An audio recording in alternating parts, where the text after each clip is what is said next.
Personal log. Our expedition to explore SCP-354, that gaping wound in the middle of Canada, has finally been accepted. The R&D boys have come up with what can only be described as a submarine with a drill on it. We know that the pool gets denser as you go down, so we suspect that at some point we won't be sinking so much as digging. Hence the huge mining device built onto it. It's not hydrodynamic at all, but we're not really going swimming here either. My gut tells me that there's something on the other side of the red pool, just like digging down, digging up to China. All we have to do is dig down, or up. Personal log. Had a nice long debate with 05 over who's allowed to come. I want MTF Omega-7 to come with us for protection, or at least SCP-076, but they won't allow it. Despite the massive damages he continues to cause, they still see him as too valuable to risk losing. Not that he isn't, immortal or anything. Maybe they just didn't have the guts to ask him to go exploring. Ackler, that ass, wanted us to take another SCP with us, but I wouldn't allow it. Fowl says that SCP was just born before he came through, so he'd be useless as a guide. He might be some sort of use as security, maybe, but that's mostly canceled out by the fact that he is, The final crew, complement apart from myself, consists of 3 agents, 2 D-class personnel, 1 geologist, and some guy from R&D, the one who's going to be piloting the ship. I already forgot all their names.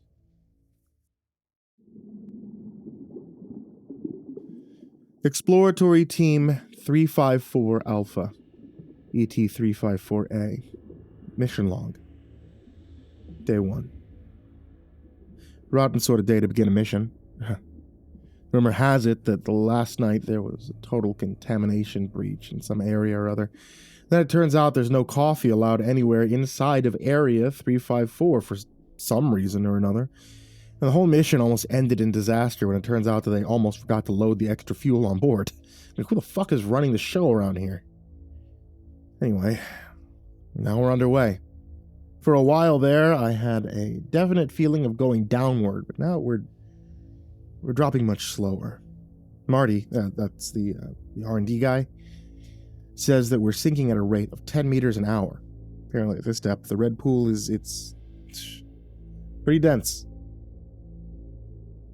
ET-354A, mission log, day 2.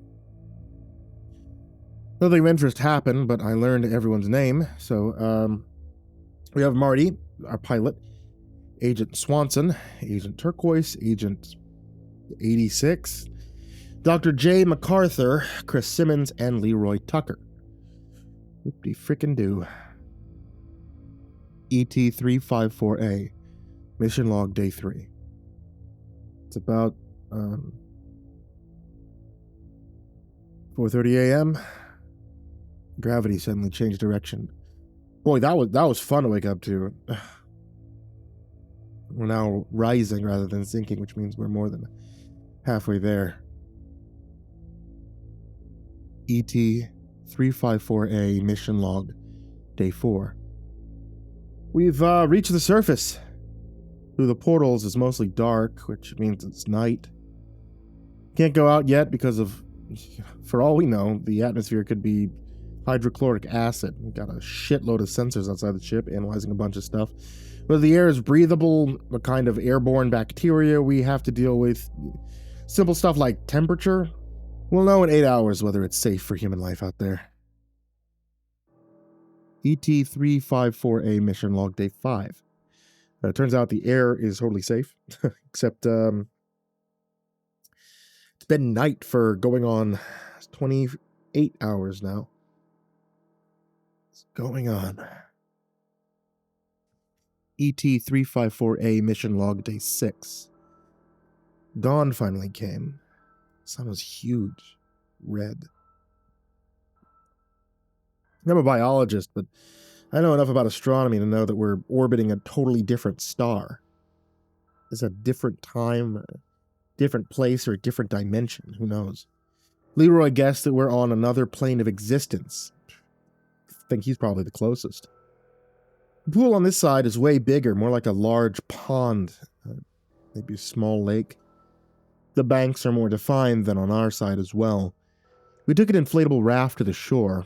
Marty and Simmons stayed behind. They headed north. The ground here, at least around the pool, it's almost totally devoid of plant life. The only green we saw was a sort of fuzzy moss growing on the ground that looked more like a kind of mold. The ground is grayish, tan dirt that's like a mixture of sand and flour. MacArthur said it was the same mineral, or another, but I forgot what he called it. I half expected all of our electronics to not work out here, but that wasn't the first thing to fail. After about 2 hours of hiking across flat, boring ground, the compass suddenly changed direction. Now pointed to what we had previously thought to east. Evidently, this planet's magnetics is... Is it even a planet?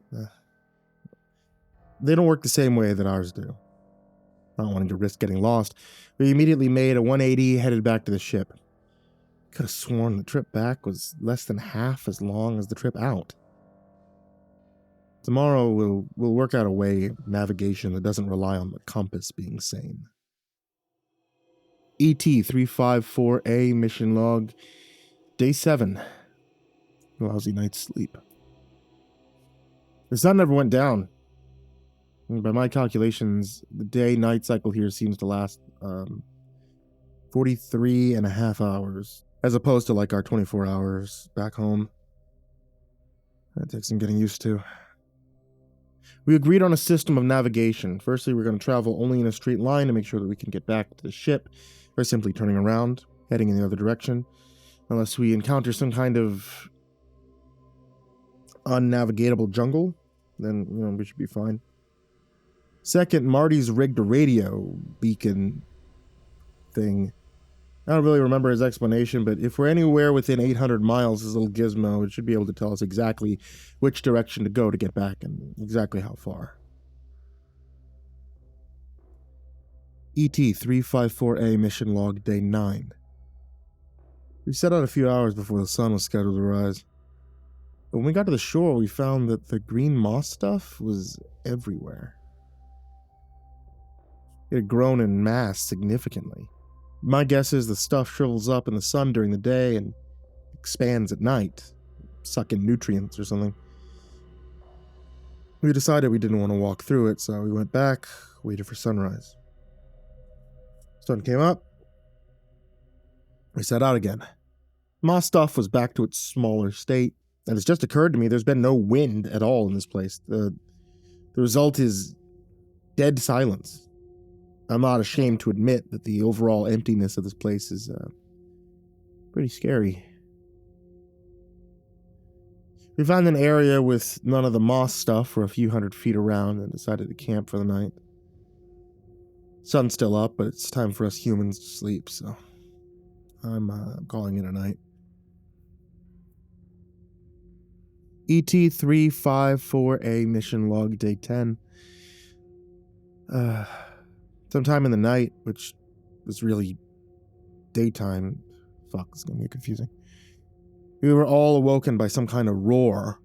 I remember when that T-Rex sounded like in that old Jurassic Park movie. It sounded like that. It was big, it's reptilian.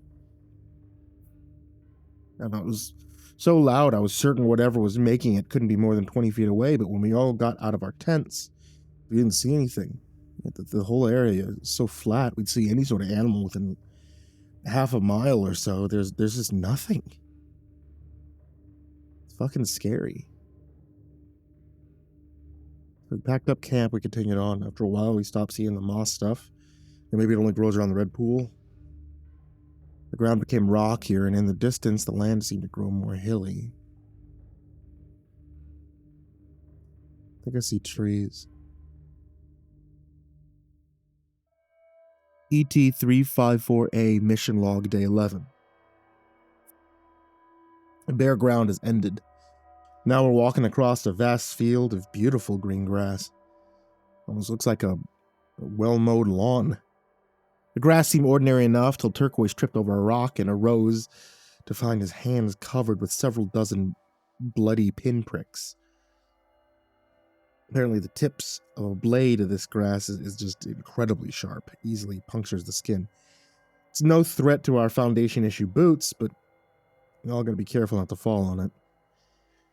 We came to a tiny stream, no more than a trickle, really. Swanson suggested we could refill our canteens. Leroy and MacArthur wanted to check the water for something or other first. MacArthur took out some equipment and after a few minutes announced that it was not water. It was liquid carbon dioxide, CO2, usually a gas at this temperature, and never a liquid. So the laws of physics don't seem to be working right. ET-354A, mission log, day 14. I haven't had time to record anything for a few days. Made it to an area sparsely populated by trees. The grass there withered and brown, not sharp enough to pierce the skin anymore. The trees were ordinary, like birch. At the leaves, they were all wrong. At some point we lost Swanson. The place is so quiet, none of us really feel comfortable talking, so I have no idea when we lost him. Good 8-hour window where he could have gone missing. We called to him, but none of us wanted to split up to look for him. During the night, a tree fell on 86's tent. He wasn't hurt. None of the gear was damaged, although the tent got mangled beyond repair. 86 swears that the tree hadn't been that close when he pitched the thing, and no one of us could tell what caused it to fall. I mean, the trunk had just, snapped. So we all agreed not to pitch our tents anywhere near a tree from now on. The next day, which was really nighttime, we heard the same roar from a few days ago. It sounded exactly the same as before, and again, we had no idea what made the sound. None of us can even agree which direction it came from. And then it started to rain. We all pitched our tents for the night, this time a whole lot closer together than we had before, and the nearest tree was about 300 or so feet away.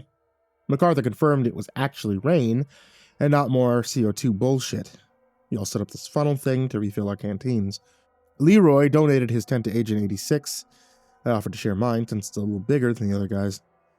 I asked Leroy what he did to wind up as a D class. He said that he'd raped a couple of people. I think he might have been trying to freak me out, but who knows. Anyway, he's one of the most well-behaved D classes I've ever met, so I don't think he's gonna say assault me in my sleep. ET-354A, mission log, day 17. God, the rain finally stopped. Everything's soaking wet, including us, except for the ground.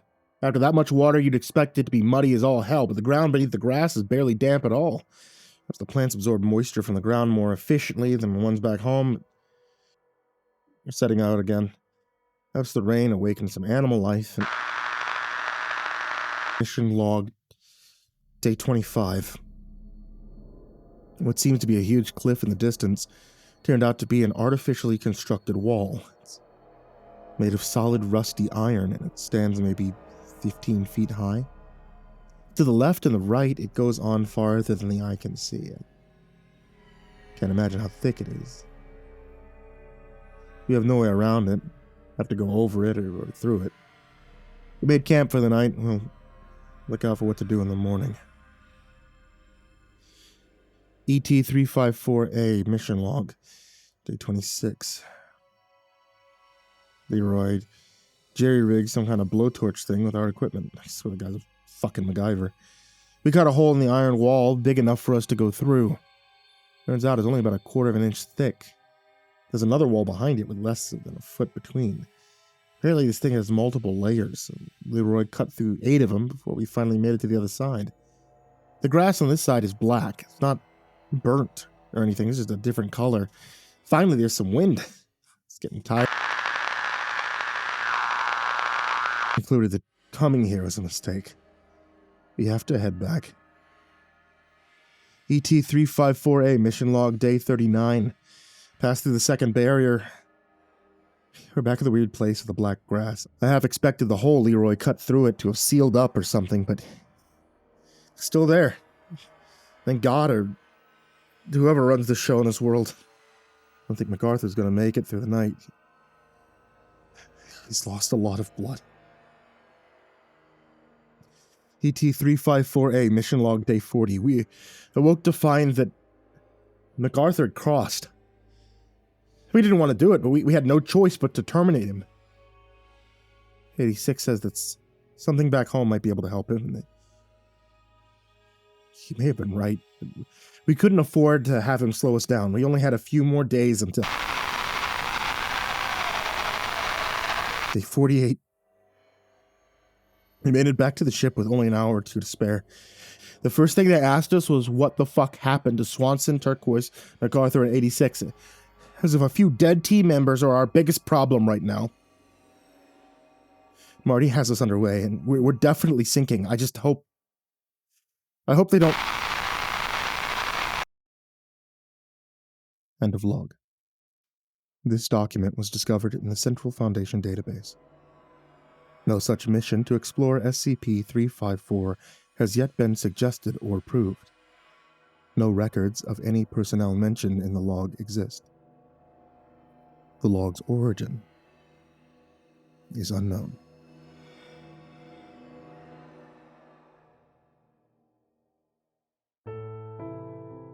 Hey there kids, it's me, MrCreepyPasta, and before we say goodnight, I just wanted to say thank you so much for watching tonight's video, or for listening to tonight's episode of the podcast, if you were listening to the podcast on Spotify or wherever you get podcasts, or if you're watching the video on YouTube, which is the only place where I post videos. I really appreciated you guys, and I'd appreciate if you hit that thumbs up, you hit the subscribe button, and you hit the bell thing next to the subscribe button.